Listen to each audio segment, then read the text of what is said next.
in this life, so still you need to be on it.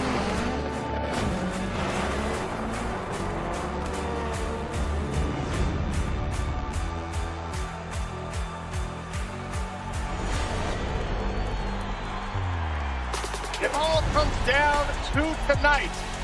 Don't miss the biggest night in MMA. PFL is more than a fight.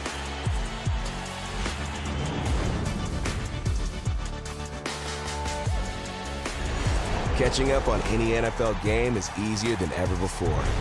Looking to the end zone for the win! Oh my gosh, one of the great games you'll ever see.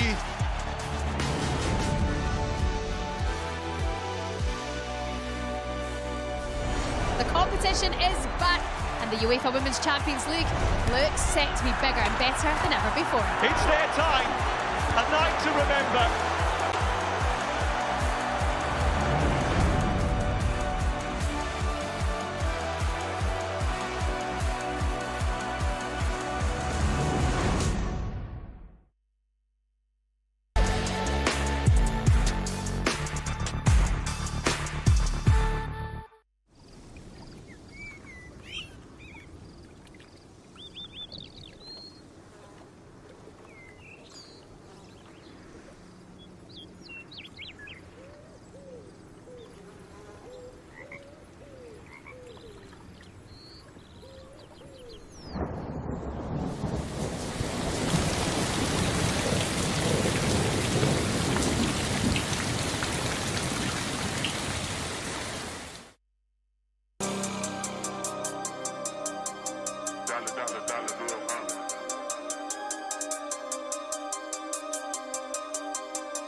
The following program is recommended for those 16 and over, as it contains sporting violence, possible bad language, and flashing imagery.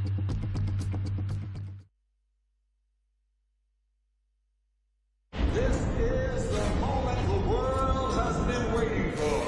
The judges are ready, the fighters are ready, the boxing world is ready. The fight starts now! How do you like it? So aggressive, so focused. It all comes down to this. The corner knockdown. Still the undisputed champion of the world. Weigh in live on DAZN. Well, a very good evening, everybody, and welcome back to Fight Week in Manchester. It's Friday, it's weigh-in day, and you know what that means. The countdown is well and truly on to tomorrow night. The Warrior Code, the return of Jack Catterall, up at 147 pounds, looks to bounce back to winning ways against the unbeaten, ambitious Harlem Eubank, who believes with victory will take his seat at the top table on DAZN tomorrow night. Jamie Ward to bring you all the action from tonight's weigh-in. Alongside me, a pair of legends who need no introduction, but I'm going to give you one anyway. Former IBF World Middleweight Champion, Mr. Darren Barker, and of course, former Super Bantamweight World Champion, former Featherweight World Champion. In other words, two-weight World Champion. Sorry, Darren. Levels to this game. The Jackal in the house, Mr. Cole Frampton as well. Cole, let me come to about Jack Catterall versus Harlem Eubank. I think it's a really good fight. Harlem, for me, has impressed me in his last couple of fights. I think he's a better fighter than I initially thought he was. In his prime years as well, Jack will be looking to bounce back from the Barboza performance, which I know Jack, and I've seen him up close and personal in the gym. Much a better fighter than that. So he'll be looking to impress. I think it's a really intriguing fight. You know, Jack's got to be the favourite, but Harlem certainly has a chance. Cole mentioned that Barboza fight earlier this year, Darren. Jack was really disappointed with himself that night. Just, if there is a criticism amongst all the skill and all the talent that's evidently there, it's just about finding that next gear, just allowing fights to drift away from him slightly, which he says happened that night against Barboza. Are you expecting a different version of Jack Catterall up at 147 pounds? Do you know what? I think we might do. A bit more spite, a bit more aggression. You don't want to change drastically too much. What he's done has worked very well for him. Should be, you know, an undisputed champion. So you don't want to change a great deal. But if he was to add that bit of spite, that bit of aggression, I think he's a real handful. OK, well, 9 fights to weigh in then here this evening. We had a few surprises at yesterday's press conference. Who knows what might be in store here at this evening's weigh-in? Your MC, Mr. David Diamante. Well, ladies and gentlemen, it's an absolute pleasure to welcome everybody here to Manchester, England, for the official weigh-in for our big night of World Championship Professional Boxing taking place here tomorrow night. And it's all being brought to you courtesy of Mr. Eddie Hearn of Matchroom Boxing.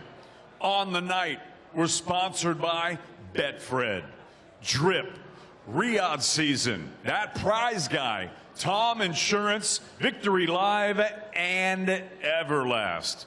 All the action will go out live around the world exclusively on DAZN. Ladies and gentlemen, what a fight card. 9 fights on the card, 2 title fights, and at the top of the bill, it's Manchester's own El Gato. Jack Catterall moves up to the 147-pound division to face the undefeated Harlem Eubank. So, ladies and gentlemen, without further ado, let's go ahead and start this weigh-in. Let's go ahead and bring the fighters up to the stage so they can face the scale and face each other. Our first contest, 6 rounds in the super middleweight division. Now making his way to the stage, professional record, 14 victories, 6 defeats. He has 10 wins coming by way of knockout. He fights out of Frankfurt, Germany. Ladies and gentlemen, please welcome the gorilla, Victor Ionescu. Ionescu.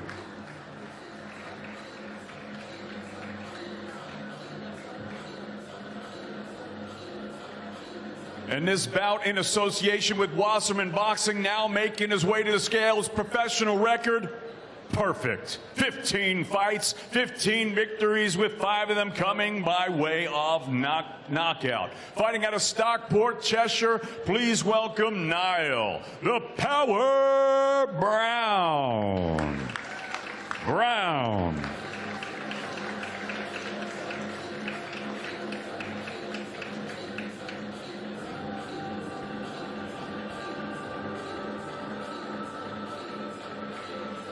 Fighters to the scales.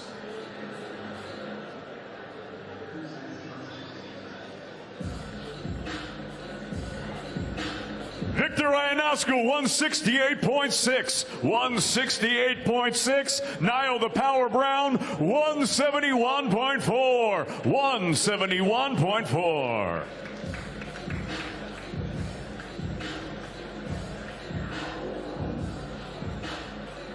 Now, face the fighters.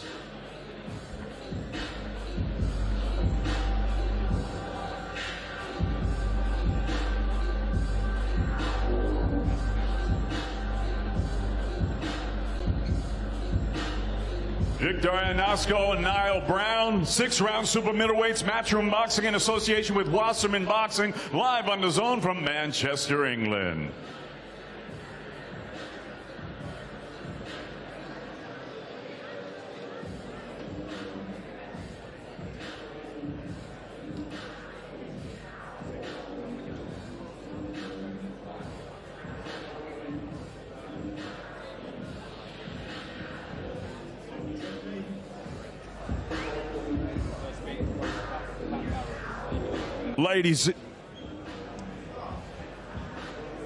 Ladies and gentlemen, the weigh-in continues with an 8-round super bantamweight contest. Please welcome to the scales at this time with a professional record of 9 wins, 3 losses, 8 of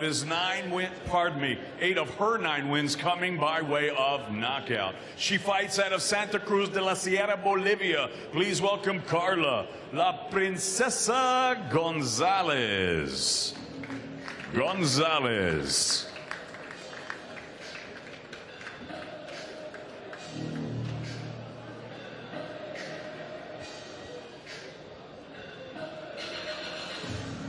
And now making her way to the stage, her professional record, 12 victories, only 1 defeat. She has 1 win coming by way of knockout. Fighting out of Queensland, Australia, here is the 2020 Olympian and the former WBC featherweight champion of the world, Skye Nicholson.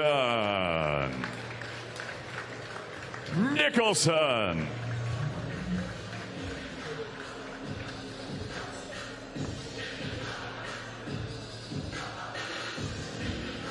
Fighters to the scales.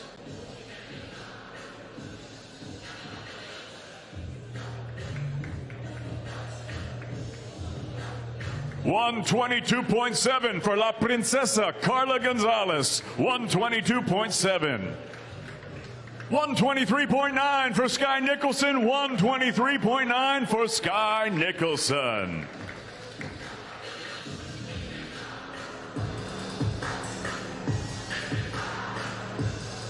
Let's face the fighters.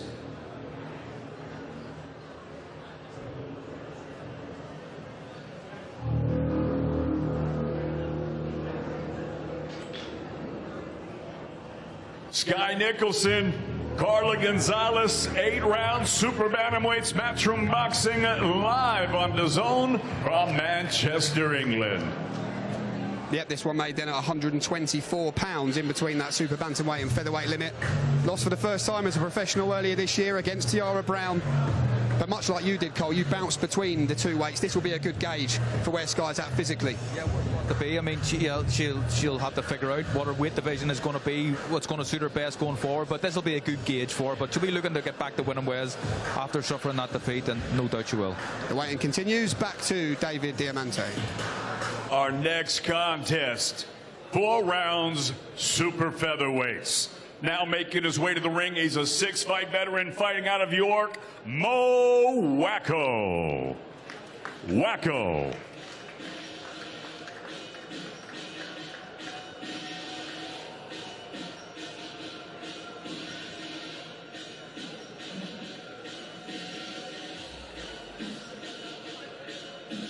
And his opponent now making his way to the stage. His young professional record thus far perfect. 3 fights, 3 victories. Fighting out of Manchester, England, Alfie Middlemiss. Middlemiss.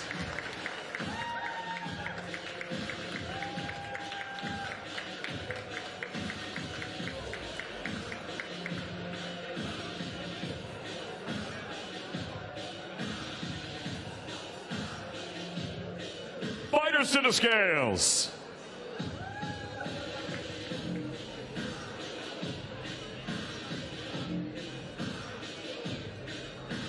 Mo Wacko, 127.4. 127.4 for Mo Wacko. Alfie Middlemiss, 127.5. 127.5 for Manchester's own Alfie Middlemiss.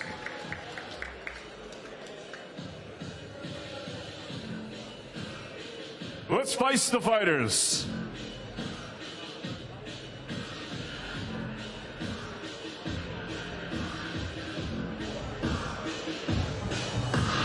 Now then, Alfie Middlemiss. 3rd fight on the spin on the big stage. Alfie Middlemiss, Mo Wacko, 4 rounds, featherweights, matchroom boxing, live on DAZN from Manchester, England.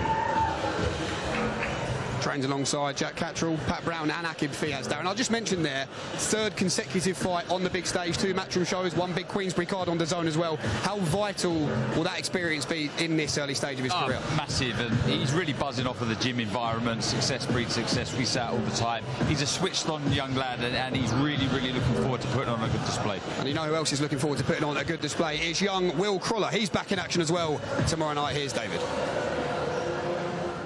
The weigh-in continues with an 8-round super welterweight special attraction. Now making his way to the scale and the stage.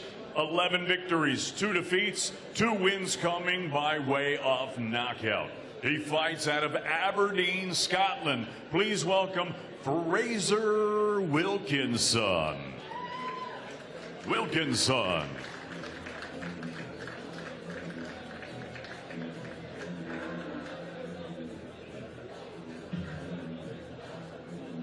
And now coming to the stage, we have another undefeated Mancunian. 8 fights, 8 victories, 6 of his 8 wins coming by way of knockout. Fighting out of Manchester, England, William Caralla. Caralla.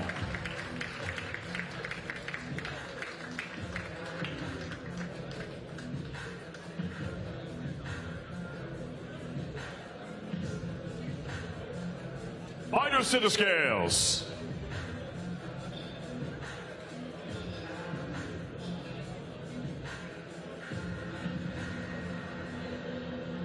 $154.6 for Fraser Wilkinson. 154.6. 155.7 for William Caralla. 155.7, the undefeated Mancunian William Caralla.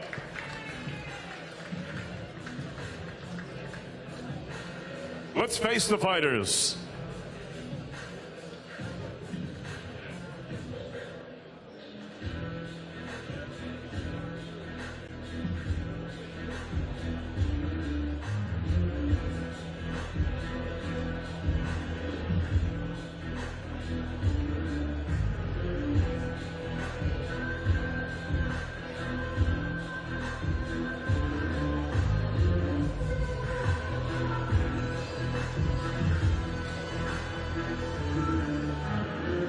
William Caralla, Fraser Wilkinson, 8 rounds, super welterweights matchroom boxing live on DAZN from Manchester, England. Yeah, 8-0 now with 6 knockouts, Will Caralla Cole. When he first turned professional, people weren't sure. We knew he was Anthony Carralla's younger brother. We'd seen him around all the big shows. What's he surprised you in terms of what you've seen when you've watched him? Well, he's a serious puncher, and I think, I mean, obviously his brother Anthony had an amazing career, but he's trying not to live in Anthony's shadow and make a name for himself, and I like what I see. I think he's a good fighter, but this is a tough fight for him, and I'm looking forward to it. Yeah, the good stuff out for Will tomorrow night. He steps up to 8 rounds, as does this man who weighs in next. Here's David. The weigh-in continues with a special 8-round cruiserweight attraction. Now making his way to the stage, his professional record, 6 victories, 2 defeats. He fights out of London. Please welcome the Mighty Oak, Lewis Oakford. Oakford.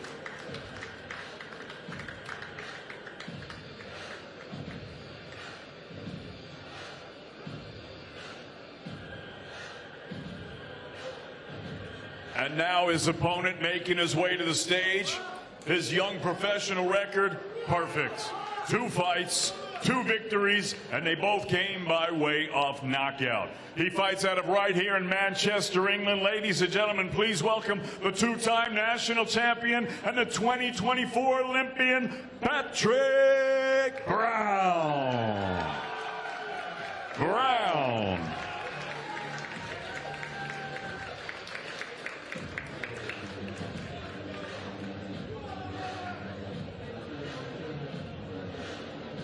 Fighters to the scales.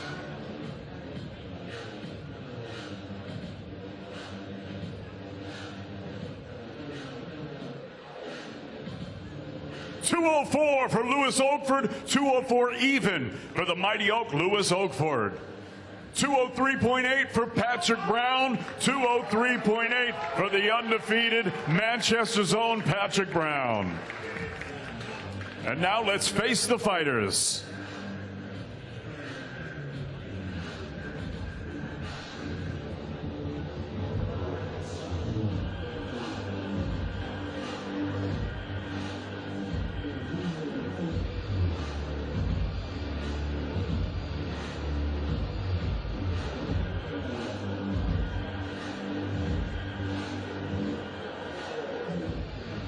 Patrick Brown, Lewis Oakford, 8 rounds, cruiserweights, matchroom boxing, live on DAZN from Manchester, England.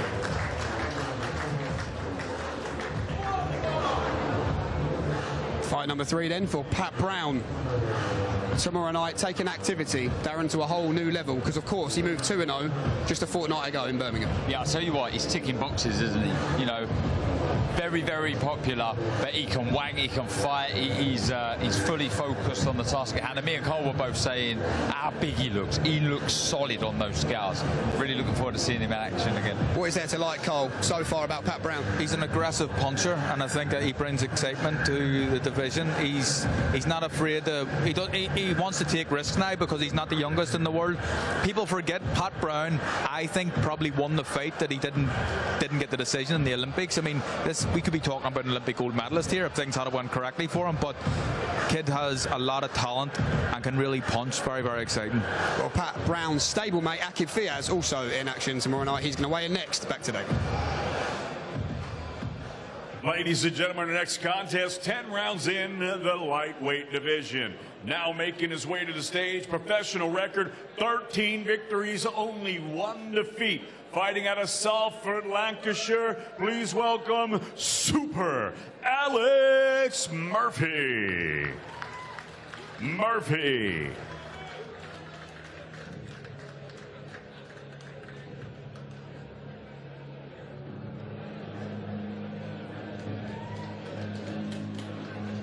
And his opponent now making his way to the stage, also 13-1. He's got 2 knockouts. He fights out of Oldham, Lancashire, Akib Ambush Fiaz. Fiaz.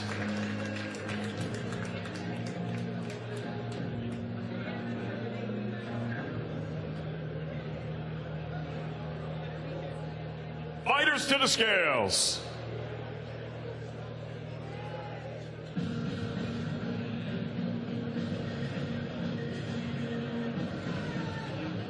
The lightweight limit bang on, 135 pounds for Super Alex Murphy.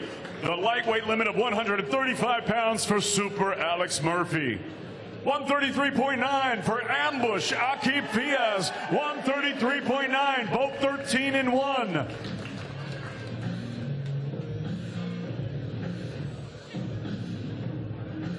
And now let's face the fighters.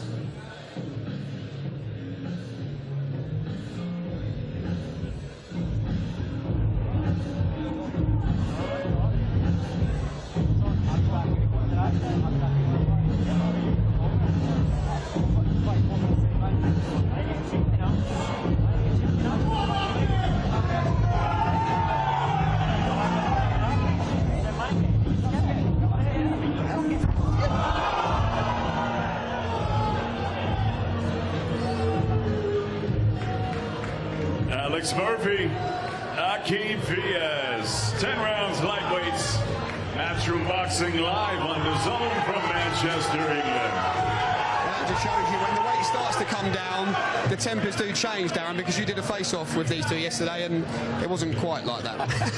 It was as calm as it could have been. Both fired up, as you say. This is a very, very important fight. Identical records. They both understand that a win can really catapult them into some real big fights. A loss, very, very damaging. You talk about the identical records, both 13-1, and both have had defeat recently. Obviously, Murphy last time out against Majid, Reece Bellotti and Akib Fiaz as well last year. In terms of domestic title challenge, as Darren says, Carl, this has turned into a must-win for both. Yeah, the loser here is going to be a long way back to the top. I think that this is a great fight. I like their styles. I think they're well matched up.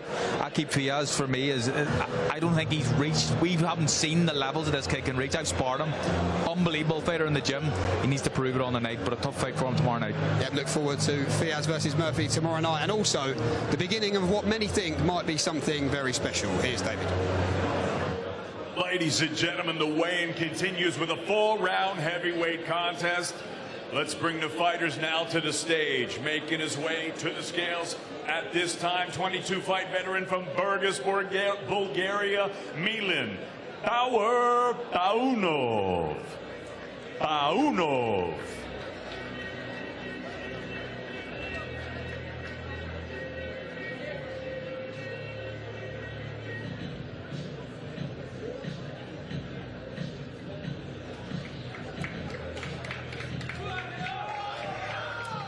And his opponent now making his way to the stage for the first time as a professional, as Saturday night he'll be turning over. Ladies and gentlemen, please welcome the 5-time national champion, the European and World Under-19 gold medalist, fighting out of York, Leo Atang.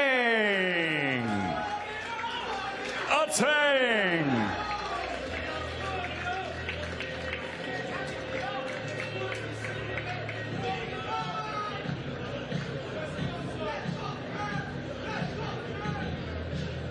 Fighters to the scales.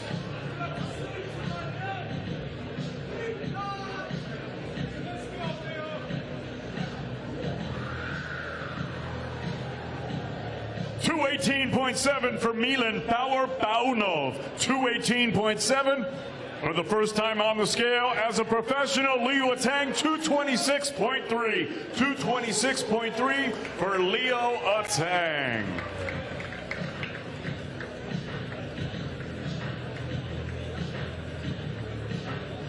And now let's face the fighters.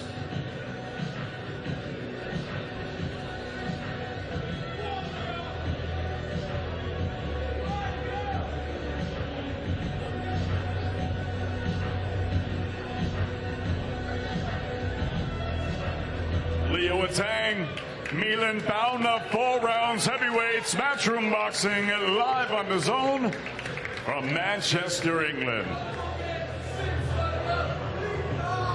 Carl, will you take yourself back to when you made your professional debut, in terms of the pressures as well that have been put on Leo this week, particularly by Eddie Hearn, comparing him to being the next Anthony Joshua? What is most important to him tomorrow night? To win, obviously. Win and look good as well, that is important. I didn't have that pressure put on to me. I was kind of just smoothed in and kind of went up the ranks as I progressed, but this kid has got so much pressure on him. People are comparing him like AJ, like you said, but if he can fight half as good as AJ, he's going to have a great career. What makes you excited, Darren? We know the amateur pedigree's there, 5 times national champion, under-19, world gold medalist as well. From what I've seen in the amateur fights, he's very well schooled, but he's got this bit between his teeth, quite rangy, but when he gets a sniff that the fight could be near the end, he's a terrific finisher. He really is very spiteful, one to watch for sure. Professional journey begins then for Leo Atang in Manchester tomorrow night, and there's also some magic in the air, a return of a particular Welsh wizard tomorrow night. Here's David. Ladies and gentlemen, it's now time to weigh in the chief support of the evening as we go 10 rounds for the WBO Global Lightweight Championship. Now making his way to the stage, professional record, 17 victories, only 1 defeat. He has 13 wins coming by way of knockout. Representando Gimnasio Los Panchos y peleando desde Monterrey, Nuevo León, México, Jared El Domador González.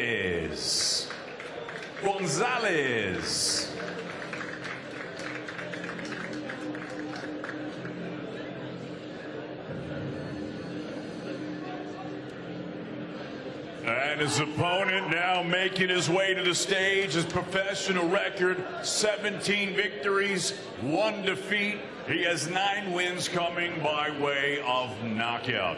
He fights out of Cardiff, Wales. Here is the 2016 Olympian and the former IBF Super Featherweight Champion of the World, the Welsh Wizard, Joe Cordina.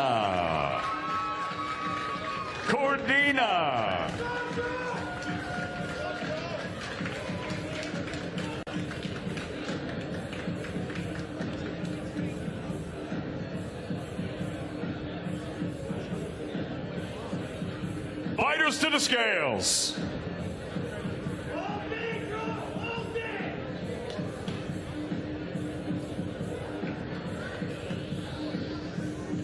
$133.4 for El Domador, Jared González, 133.45 pounds. For the Welsh Wizard, Joe Cordina, 134.7. 134.7 for Joe Cordina. Now let's face the fighters.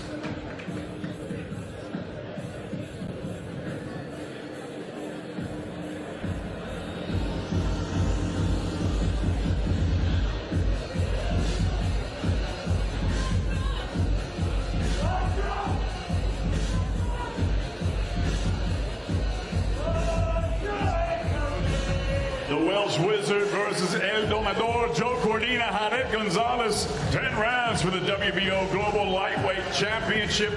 Live on DAZN Matchroom Boxing from Manchester, England. Been a frustrating 14-long month for Joe Cordina, of course, after the Anto Kakachi defeat. Was then due to face Shakur Stevenson. That fight never materialised, but returns to the ring tomorrow night. Back up at 135 pounds as well, gents, where he's had domestic success. Won the British title. Of course, great to see a good fighter like Joe Cordina back in the ring. Yeah, absolutely. Thrilled to see him back. New team, new division. He's hungry.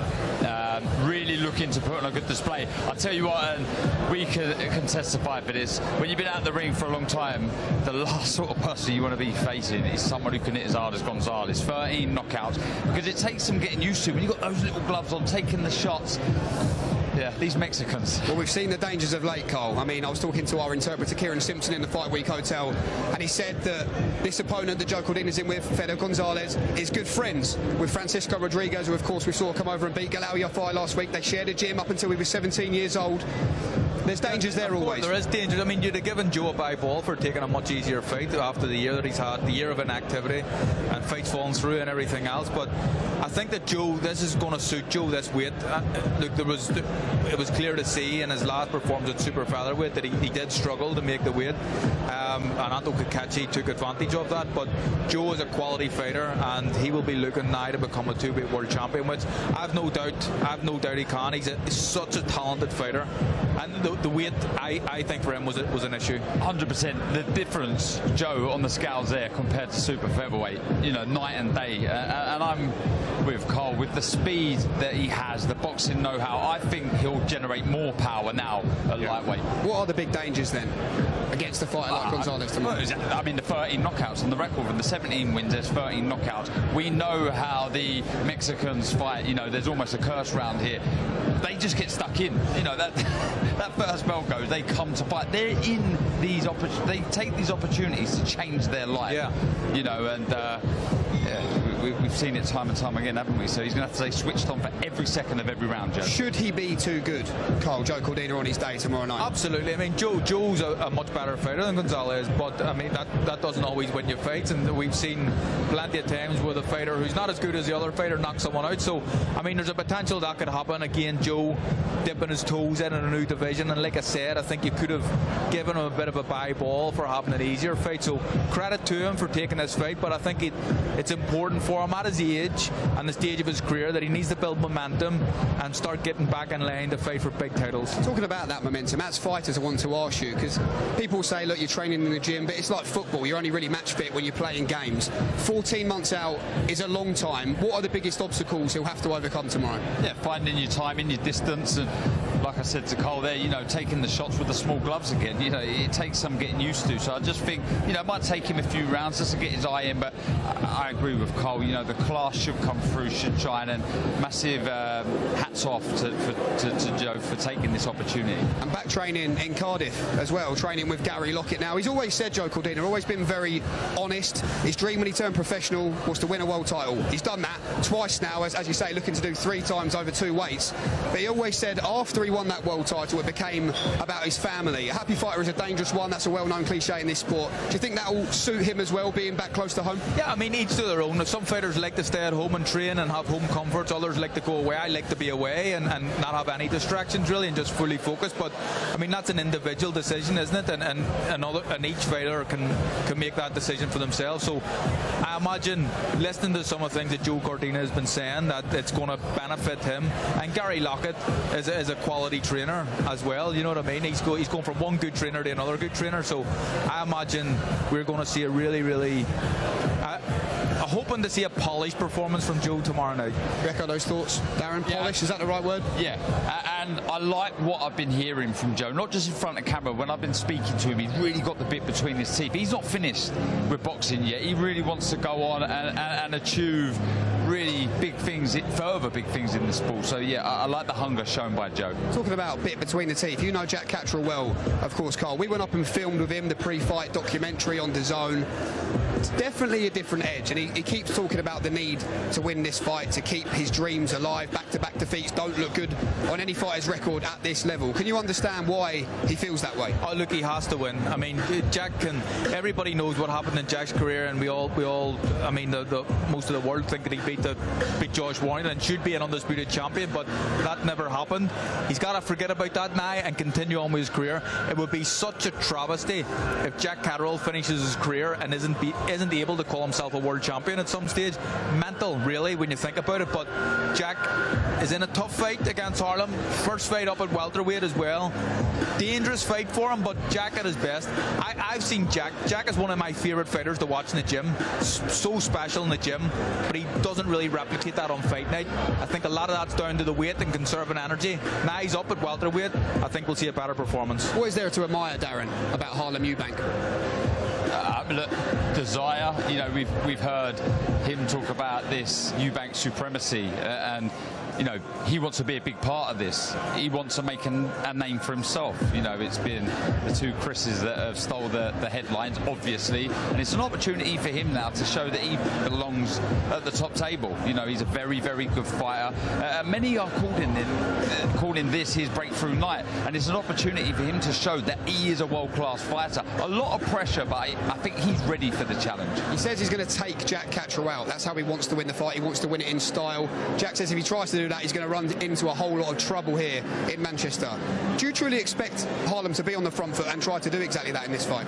I think so. I think that's the best way that Harlem knows how to fight, be aggressive and come forward. But I think that suits Jack Catterall. Jack Catterall's an out-and-out counter-puncher. He can pick people off as they come in, and he can embarrass you at times as well. But Harlem will need to be really good with his feints to try and draw something out of Jack and be aggressive in the fight. But I mean, that could go one or two ways. It could work for him, but it could also work for Jack, because he just let him walk onto them. Harlem's go on there. No, I was about to say, I think the second phase of attack, I think both naturally like to counter punch. So draw out that lead, then go again. I think sometimes a counter puncher could be guilty of just that one phase, just throwing the shot, landing the one shot. I think it's so important in a fight of this. Like, it could be a game of chess at times, to then go again. I mean, tempo, grabbing hold of the pace of the fight is so important. Hey, Jack said that he made him wait for an hour for the face-off, and it was on his 30th birthday as well. I think he's just arrived at the weigh-in here this evening, Harlem Eubank. A little bit of mind games. Do you not mind that? It probably is. I mean, I don't mind it. I mean, I do mind it because I'm starving and want to go and have my dinner. But look, we see this all the time in boxing, don't we? What about yourself, Darren? So do that right after this win. I don't know. There's a lot of traffic in the UK these days. But yeah, mind games, I think both are so switched on now. They've seen it all before. I don't think anything will worry them. And as Cole said there, he said it would almost be a travesty if Jack never won a world title. Would he be in that club of one of those true great fighters if it did unfortunately go that way for him? Yeah, I believe that first fight with Josh Hader says that all. Okay, well, let's weigh in the main event then. The Warrior Code tomorrow night live on DAZN. Jack Catterall versus Harlem Eubank for the final time this evening. Well, ladies and gentlemen, it's an absolute pleasure to welcome everybody tonight to Manchester, England, for the official weigh-in for our big night of world-class professional boxing taking place here tomorrow night. And it's now time to weigh in the main event of the evening.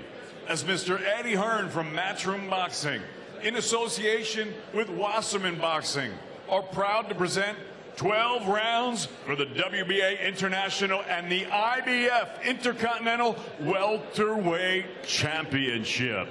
Now, let's bring the fighters to the stage. First, with a professional record, absolutely perfect. 21 fights, 21 victories, with 9 wins coming by way of knockout. Ladies and gentlemen, he fights out of Brighton, England. Please welcome the reigning, defending, and undefeated IBF Intercontinental Welterweight Champion, Harlem Eubank.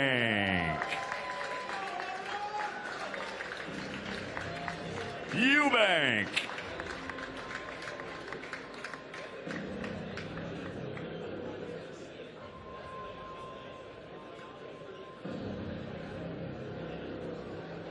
And his opponent now making his way to the stage. He's a southpaw. His professional record, 30 victories, 2 defeats, with 13 wins coming by way of knockout.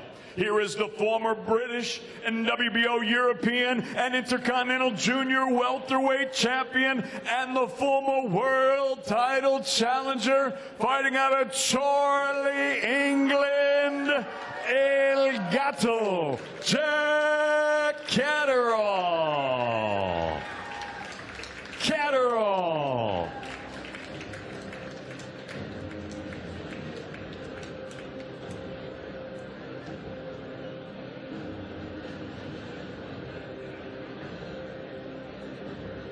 Fighters to the scale.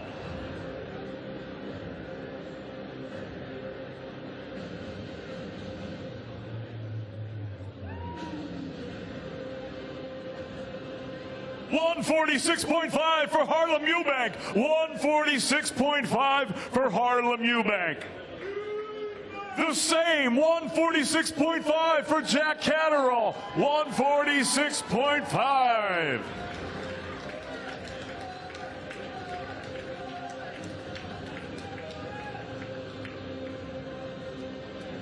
And now let's face the fighters.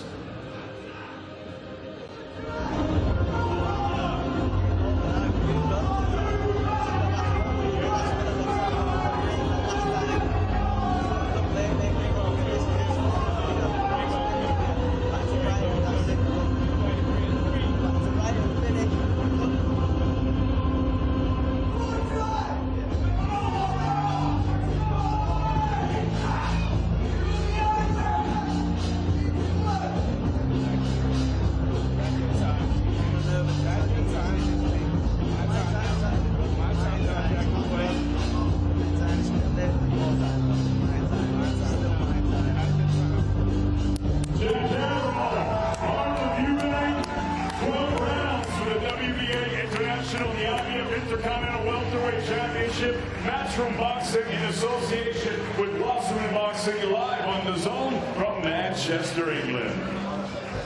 Well, we are hoping to grab a final word. Close the way and head over to Small Talk, get a token for a free beer. Okay, well, let's get the final word. Darren Barker, firstly, is with Harlem Eubank. Harlem, many are calling this your breakthrough night. What is this an opportunity for you to show? To show the world that I'm ready to win a world title. This is a world level fight. Jack's proven he's clearly a world-class fighter. It's my time to go in there and win in spectacular fashion. To back off of that, you did say you're going to take Jack out. How does that look in your eyes? It looks beautiful, and it's all going to unfold on Saturday night, so tune in and don't miss this one. An important win as well to continue what you say, what you call Eubank supremacy. That's it, Eubank supremacy. You know, it's already started, and now is the time to wield the Eubank name high up at world level. Cheers, Harlem. Okay, thank you, Harlem. Best of luck to you tomorrow night. Let's get the final word with you, Jack Catterall. 147 weight made. How do you feel? You know what? I'm feeling good. Things have been good. We've had a good week, and I'm excited now to get back in there Saturday and put things right. Just tell us exactly what you were saying to each other there in the final face-off. Yeah, you know what? He's been a bit late a few times this week. It's no bother, but this is his last chance at dragging it out now. We're going to fight Saturday. We'll be sending him back to Brighton. There'll be no more main events for him. He says it's going to look beautiful. He's promised that he'll take you out tomorrow night in the main event. For you, Jack, how does this look? What is the difference? How do you beat Harlem Eubank? Yeah, I don't think he believes that. I think it's a front. The Eubank seem to go down that route, but listen, expect him to come, and I'm going to be too much for him Saturday. Just finally, I know you've got big world title dreams, you've got big nights planned here in Manchester. What is your promise to this crowd? Yeah, my promise is to deliver on Saturday, to get back in the win column, put things right, and keep knuckling down and looking forward to more occasions like this. Great stuff. Jack Catterall, wish you the best of luck tomorrow night in the main event. Darren, I will just ask you as we let the fighters go, what did you make of the new setup here today? We did think we'd have some surprises, and that was quite fun. Yeah, I enjoyed it. It's a change. It's good, and keeping it nice and fresh. But how good did the lads look on the scales there? Brilliant, brilliant fight. A must-win for both. Yeah, don't blink. Okay, well, the talking is now over. Do not forget 5 p.m. tomorrow, Matchroom and DAZN YouTube channels for all the prelim before the bell action, 7 p.m. on the live broadcast. As David Diamante reminded you, Small Talk coming up next on Matchroom and DAZN. From myself, Jamie Ward, from Darren Barker, we'll see you tomorrow. This is his chance to come.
You can definitely see me, yeah?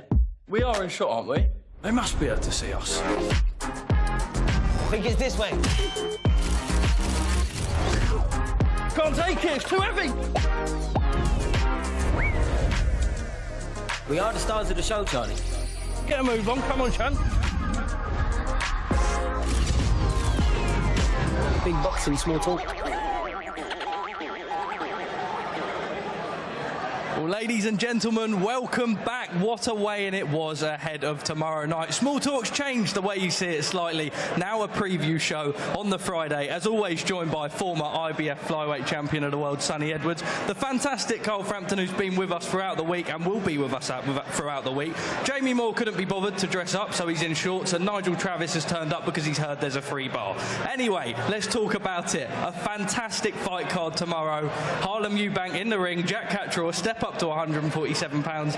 Sonny up in Manchester, the buzz is here. Excited? And you know it's what we love. Domestic clashes, and you know, maybe a year or two ago we wouldn't have even thought or spoke of this fight really, but I think, you know, Jack's reached almost a pinnacle of the sport. Everyone knows how unlucky he was maybe not to be crowned a world champion up in Scotland, but now he's back at the drawing board. He's got to beat the slightly younger and maybe hungrier and maybe fresher fighter in Harlem Eubank, and I think it's captured the attention of the fans, and I'm looking forward to a great fight. Guys, I suppose, Carl, firstly to you, you actually trained with Jack way back then, obviously deep within your guys' camp.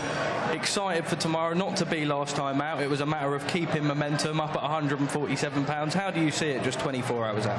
I think it's a really good fight. I mean, I think that Jack's a favourite in the fight. Harlem Eubank is a better fighter than I initially thought he was, but his last couple of performances, he's really impressed me. But Jack, he likes an aggressive, come-forward fighter. I think he's a fantastic counter-puncher. And the Jack that I've seen in the gym, I've talked about this so many times, it's not, I haven't seen that on fight night yet, and maybe being up at welterweight, we're going to see that. Jack in the gym is the best I've ever seen. Unbelievable. But it's about bringing that out and doing it on the night, and no doubt he can do that. Jamie, where do you think it went wrong in that Barboza fight? I felt like from the outside looking in, it was a very, very different approach to any fight that I've ever seen Jack Catterall be in before. Yeah, in all honesty, Sonny, I think when you had to sort of psychoanalyse it, going back to the beginning of the year, the big build-up into the rematch with Josh Saylor, then straight into the fight with who was it? Prograis, straight into Prograis. In between that, he was injured, so the fight got delayed. It was an extended training camp. Then he went straight in to get married again with Lauren, and then straight into training camp again with Barboza. And at the time, we didn't really see, Jack's in the gym all the time, we didn't really see a problem with it.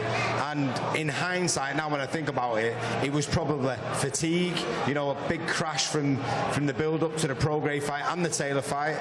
And although it was a big opportunity, it just didn't seem to have the gears like he usually has, or that little bit of spike. You know, against Prograis, going into the second half of the fight, we were sort of going, listen, Jack, you need to get your foot down now and go for it. And he had the gears in him to do it. And he just didn't seem to have it against Barboza, and I think it was just fatigue. Nigel, I suppose to you, what have you seen differently this time around, moving up to 147 pounds from Jack so far this week? Every time I've seen him, and to be honest, always in fight weeks, he seems cool, calm and collected, but is there that little change that you've noticed within him? If I'm completely honest, I'd say no. It's the difference is made in the last 2 or 3 days on the fight week when they're trying to take the weight off, and obviously he's got 6 pound, 7 pound difference, which is massive at the smaller weights. So there was no impact on him when he actually in the training. He was just as good as he always is, professional to a point of like nobody's saying. The kid just keeps coming and coming and coming and does it. And as I say, I believe he does a number on Harlem Eubank, so we'll see that. But we'll, I'm just waiting for the free bar to... Yeah, I'm waiting. Why has Nigel Travis not got his pint, by the way? Jamie, that was the only reason you got... I only came for the free bar, because you did say it. Honestly, that was the requirement. I said to him, Trav, they've asked us to go on this small talk with the boys. Do you fancy it? And he said, free beer, I'm all in. And another real busy night for the gym. At the moment, you can see the work you boys are putting in and the success that it's having for your fighters. when it gets to a show like this and you've got what this time, 3? Got four yeah. This time. Do you feel like there's more challenges trying to? It's not easy, you know. I think everyone would love to be in this position. I'm not complaining. I promise you, I'm not complaining. We're blessed to be in the position what we're in. You know, we've got a gym full of cracking fighters. You know, some of them world level, some of them on the way to world level. But it's hard work. Like this morning, everyone's sort of getting ready to make weight and stuff like that. And to manage 4 of them, like tomorrow night, we've got someone wrapping the hands for all the lads, because it's just not physically possible to do that and get all the lads prepared to go in the ring. You know, we've had a few trial runs up to now. We've had 3 fighters on once or twice. We've had 4 on in the past. So it's a good position to be in, but God, it's hard work, man. Cole, I've loved spending time with the boys over the years. On a fight week like this, obviously you're back broadcasting. You were one of the early ones really in the gym with these guys. When you're on fight week, do you miss it? What was it like? I know how happy fighters are training with these guys. You can see that in the amount that look. I love that gym. I absolutely love that gym, and I wish I'd have made the move a number of years before it did, if I'm being honest. And one of the big regrets that I have is not being able to give the boys a world title. They're great guys, really, really good guys, and just different characters, Jamie and Nigel, but similarities as well. But I think that's true. He ain't same. I think the chemistry works well. I'm only a right candy. Yeah. Yeah. I just came. In fact, the first time we had 3 on a bill was Carl when he fought Windsor Park. It was Carl, Stephen Ward, and Conrad Cummins. So it's not our first rodeo, boys. You know what I mean?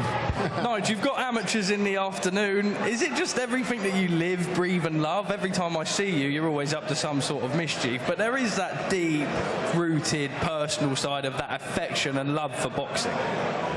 It's what I'm born into. It sounds ridiculous, but I was.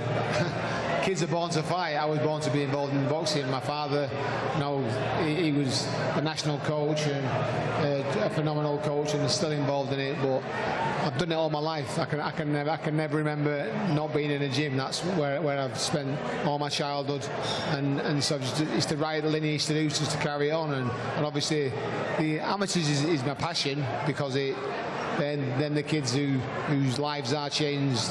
It's easy. It sounds ridiculous, but it's easy to training Carl Frampton, training Jack Catterall, because they're at a level where they know what they're doing. When you're trying to teach a kid, I see kids here tonight who are my kids who can't throw a jab. And to teach that and to see that journey. It's the most wonderful feeling I can ever do. It genuinely is, and I'm eternally grateful that these kids give me the opportunity to work with them. One of the lads that you wanted to give a bit of stick, and the opportunity you will have in a bit, your man Alfie Middlemiss is at the bar with Jamie. Jamie, take it away, my friend. Well, as always, welcome to the best bar in boxing, and as always on Small Talk, we make it up as we go along. Joining me now, 3-0, 21-year-old Alfie Middlemiss returns to action tomorrow night. Alfie, I've got to say, what a journey it's been for you so far, particularly in terms of the last 3 appearances, big stages, Matchroom Queensbury shows here in Manchester. What are you making of this environment? I've loved it, I've just taken it all in my stride. It's a great experience for me, and what a moment on Saturday night. The first fight I ever watched was at the arena, and sort of a dreams to reality moment tomorrow night. And yeah, I'm looking to make a statement. And we just heard the mentors in the gym over there, Jamie Moore, Nigel Travis. Also in the gym, of course, a few characters, Dave Allen, Pat Brown. How on earth do you get any sort of work done with all of these blokes in the gym? The dynamic in the gym's crazy, and because I'm the youngest, I get roasted, so I've got to take the brunt of it. I went on a training camp last year to Tenerife, and I was roommates with Dave Allen, and I'm still recovering PTSD from that. And in terms of yourself, look, we know you swapped the stage and the screen for the ring, been in Waterloo Road, been in Doctors, but I have heard there's some exciting projects behind the scenes. We've got some really exciting stuff in the pipeline coming out, and yeah, I can't wait to show everyone, but I'm going to bring the drama to the ring on Saturday night, and it's full focus on a statement performance. What do you prefer? I love both. I love both. People have said, you've got to, take one out, but I don't think you do. I've got a passion for boxing. I've been into it since I was a kid, and as long as my nose doesn't get too damaged, I'm all right. Well, listen, the aim of Small Talk is surprises, Alfie, and look, surprise, surprise, here tonight. We know you come from famous family, Weatherfield heartthrob. Your dad, Phil Middlemiss, a.k.a. Des Barnes, in the house here this evening. Phil, great to see you. Firstly, I want to ask you about Alfie's boxing journey. That's why we're here tonight. How proud are you of him and what he's doing in the ring? Do you know what? It started off that he was the usual route, football, cricket. Suddenly turned around to me at the age of, what was it, 12? 12, 13. And said to me, I want to box. And he's so focused and so dedicated to what he does. He's got a great team behind him, you know that. Listen, he can do both. I heard you say to him about the acting side of it. The acting side of it is a secondary thing, really, for him. Boxing's everything, I know that. But you can do both, that's what I say. In terms of the acting, what have you been able to pass on? Is he better than you? Will he ever be better than you? I passed him on COVID, that's about it. Can't remember giving him levels to the game. Do you know what the dream is for me, I must say, one day? Matchroom sign Alfie Middlemiss and we do a promo in the Rovers. That's possible, as long as Eddie's not in it. Yeah. It's too tall, that's all. Wouldn't get under the roof. Why does he have to steal me limelight? Oh, what's going on? Well, let's leave the final word to you then, Alfie. In terms of the action tomorrow night, what is your promise to the fans? No, I'm going to put on a statement tomorrow night. I'm excited, I'm raring to go. I can really fight, and you know, I'm bringing an army of fans tomorrow night, and yeah, we're going to blow the roof off. Okay. Special performance incoming, so. Great stuff, look forward to it. Phil Middlemiss, a.k.a. Des Barnes, you may recognise him, the heartthrob of Weatherfield from Coronation Street. Still looks fantastic, doesn't he? And his son, Alfie Middlemiss, back in action tomorrow night. We'll have a pint after the fights tomorrow night. Look forward to it, lads. Thank you. I know Jamie loved absolutely every single second of that. I'm absolutely sick of seeing Coronation Street theme tune on this story. So the fact that he's got a beer with Des Barnes is something you can tick off the list. Nigel, you finally got one, mate. Feeling a little bit better? Praise the Lord. Praise the Lord. The problem is, I had to send him back to the bar because he forgot my drink, Nigel. Well, it was actually Frank Smith. The fact that Matchroom CEO is now the one who's bringing the beers in between, it works. He used to pour the teas, Charlie. Frank was sticking little bits of tape down on that platform earlier on. Does everything. All this rebrand stuff's gone to his head. Watching. He's got a side gig there. Let's talk a little bit about him. Just how special is he? He was just saying that he wants to keep his nose intact for the acting career. It's a plethora of stuff, isn't it? Do you know what, mate? He's a lovely kid. He can really fight, as he says there. Good little actor as well. Better than Nigel. Nigel's awful. And here, Nigel hasn't got the greatest nose in the world, and he's got a few acting gigs, you know what I mean? He might be all right if he has a broken nose. He gets typecast, though. He's the one that gets beat up. I think you do get typecast a little bit, don't you? Definitely. I have been, but I seem to have been sacked from everything. I'm going for the new Des Barnes role. That's what I want. He got filled in everything he was in, and then he got me in Peaky Blinders with him, and I got filled in as well.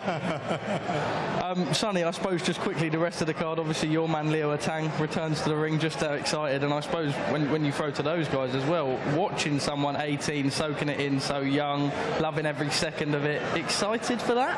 Oh, 100%, and return to the ring. His last fight was in amateur vest, and now we're going to see him taking his first steps in the professional ranks, and there's a lot of hype about him, there's a lot of belief. He's a very, very talented fighter. He's an athlete, he's a very, very big lad for such a young lad as well, and genuinely a person that I think the country will really want to get behind. I think his personality is infectious, and I think we're going to see the start of a very bright future on Saturday night. Well, as much as I'd love to throw to Jamie and Nige once more, I believe we're going to roll a VT. The guys at Matchroom have been working very hard creatively, and Eddie and Frank came out with this little watch this week. Frank, we are a business that has spanned decades across sport. Now is the time in a competitive market to change everything. Everybody knows I am Matchroom. Of course. And I wanted something that represented that. Matchroom and Eddie Hearn. Sophisticated, elegant, smart. Modest? Modest. And without further ado, I would like to present to you what I believe is the future of our business. For f***'s sake, you can't help yourself, can you? What? Oh, sorry. Not that one. Sorry. Is that it?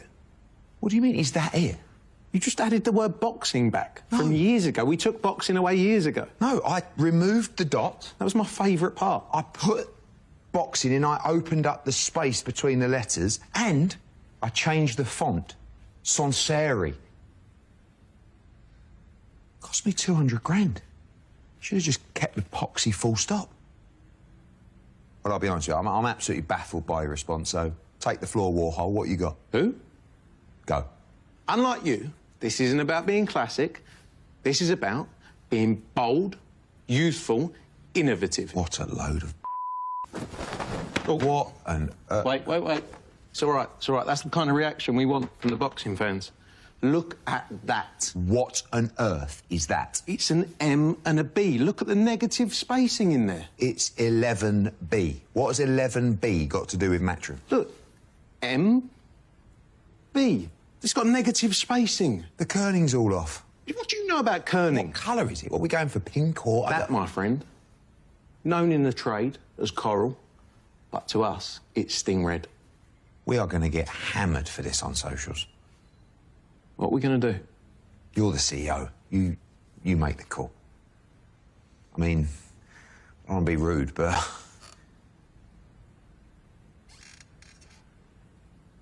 that is an M, isn't it? And a B.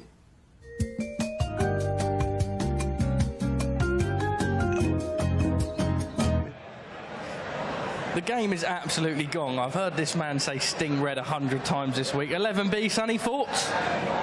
Initially, when I got sent the logo as we was doing the kits for Leo Atang, I only got shown the Matchroom boxing part, and it blew my mind. I thought this massive rebrand, and someone spent £200,000 to type Matchroom unboxing. It all makes sense that was Eddie's idea, that one. Yeah. Once I saw the logo, it made a bit more sense, and I do like it. It looks a bit F1-ish, you know, for me, a bit. Yeah. You know, and I don't think that's I think that's a compliment. You know? Coral red, negative spacing. Your head has well and truly gone, Francis. I'm big in design. People think that was us acting. That was just a normal day in the office. We are like a scene from The Office. He is the original David Brent. I suppose let's talk a little bit about Small Talk and everything that's gone on. It's a creative focus. We had the new launch of the press conference. It's the second time they've now seen us in 2 days, doing things a little bit differently. Matchroom Boxing is a brand, but also you want to keep people tuned in, whether they know the fighters or not. It's adding that little bit more. What have you realised in this whole process? Because it's been a long back and forth in getting to this situation here. It's very expensive. It's very expensive. That's what I've realised. No, do you know what? Boxing's been stuck for too long, and I think it needed change. You know, everything needs change. As much as we need great fights, we need everything around it to be engaging. And that's what this is. You know, you two trying to be comedians. It's perfect. This is all part of the new look. Everything that we need to do. We need to keep boxing moving forward, unlike, you know, what it's been like for saying 100 years, saying that's what we do in boxing. We need to evolve like other sports have. Any new ideas, anything in the pipeline that we can look forward to? 7-round fights, 2-on-2? No, there is one great idea, but I can't announce it yet in case someone steals it. No, it's tremendous. It is unbelievable. As tremendous as 11B negative space. It's better than that. It's better than that. No Small Talk exclusive? No, because we need to check we can do it first. But it is going to be great if we can do it. You would have loved it back in your day, Sonny. Back in my day? When you were boxing. Well, permitted that they get the clearance, then maybe I'll make a comeback. But yeah, I think we're in a very exciting time. I love the fact that there's different press conferences, different things for the weigh-ins. I think fight fans and the experience they get when they come to an event, I think that's what really holds our sport together. And I think right now Matchroom are the pioneers. But I do work for Matchroom, so I probably am. Thanks, mate. Come on, Sonny. Right, let's throw to a VT. At the rebrand and the launch this Tuesday, we asked some of the fighters what they thought the new Matchroom Boxing logo should be, and maybe this is who Frank should really be taking some ideas from. I want you to draw what you think the new Matchroom logo might look like. New logo, yeah? So I don't think we're going to use words anymore, because everyone likes symbols. A 90s style graph. I used to be alright at art in school. We might get in a bit of trouble with copyright on this one, but... Not if we do this. Now it's our own. Rolled up, boxing, darts. Still going on, okay. Matchroom boxing. I'm loving it. First attempt though, isn't it? But, Eddie, Barrett, give me a shout. Yeah, that's better. I think it's going to be a bit minimalistic, if I'm honest. Francis, you going to take advice off any of them? I haven't got my glasses on. I couldn't see any of them, to be honest. Any good? All right, maybe a bit less than the old 200k. Anthony Croller and Carl Frampton, you're back. Let's talk a little bit about Manchester and how special it is. I got a little stat earlier saying I think you boxed here 14 times, obviously winning your world title in the AO. Twice here at the AO for you, Carl. Manchester is a city that lives and breathes boxing. Another special night here tomorrow, and fight fans love it. Yeah, they will do. Listen, you just said it there. Manchester's a proper fighting city, and there's been some huge nights here. Like, I've been lucky enough to be involved in some of them myself. I was there the night Carl. In fact, I was in the corner the night Carl beat my mate, Scott Quick, but it was some atmosphere. But no, I always say it. Listen, the co-op's a very special arena, but I always call it the AO, call it the OG, and it's, for me, it's the best arena in the world, you know, for atmosphere and stuff like that, and it always will be. Yeah, and I think there's nothing better than, you know, when you're getting to the venue and it's in the middle of the city and all the cars are getting blocked up, the roads are closed. For me, that makes it feel like a real big fight, and I think that's what we're getting tonight. Carl, you had fond memories of it? Yeah, I mean, I won and lost in the MEN. I'm still calling it the MEN, but I won and lost there.